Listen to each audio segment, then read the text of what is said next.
السلام عليكم، مرحبا بكم في القناه لمسة سكان. اليوم غنوجدوا هاد البطاطا اللي كتجي في الفران، كتجي غزاله وكتجي لذيذه ومن الوجبات يعني السهله وسريعه دغيا دغيا كتوجد بالخف. فهي في الاول كتسلق ومن بعد كتكمل الطيب ديالها في الفران، فراه كتجي رائعه ولذيذه. كنتمنى تجربوها وتعجبكم. بالنسبه للمقادير اللي غادي نحتاج هنايا، فانا هنايا حكيت 3 ديال المطيشات يكونوا متوسطين مع بصيله صغيره، حكيتهم مزيان، درت عليهم التوابل كاملين، الملحه، بزار، سكينجبير، خرقوم، ورق ديال سيدنا موسى، غنضيفو حتى الاخر فانا ما درتوش، شويه ديال الزعتر. صافي كتسرحوه في المول اللي غادي يدخل الفرن بهذه الطريقه هذه. كتستفوا ورق سيدنا موسى. هنايا بطاطا كيف ما شفتوا راها مسلوقه، يعني بطاطا كتقسموها على جوج، ولا كانت كبيره كتقسموها على ثلاثه، وكتخويوها من الوسط كتسلق، كتخويوها من الوسط. وداك البطاطا اللي حيدتو من الوسط فاحنا غادي نحتاجوها بطبيعه الحال هي باش غادي نوليو نعمرو.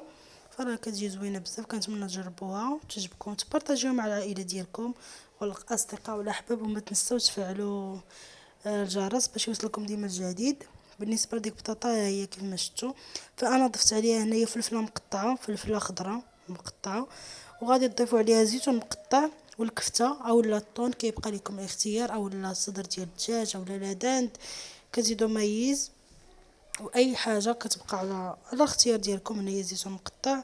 صافي كتخلطوا هاد المكونات هادو كامل كيف ما شفتوا، كتزيدوا معاهم شي شويه ديال الابزار هما اللي كتزيدوا، وكتزيدوا شي شويه. خلاص الكفته راه كطيبوها بالقوام ديالها صافي، وغتخلطوا كلشي وتبداو تعمروها. فراه كتجي رائعه ولذيذه في الحقيقه. انا من المحبين ديال هاد الاكله هادي، راه كتعجبني.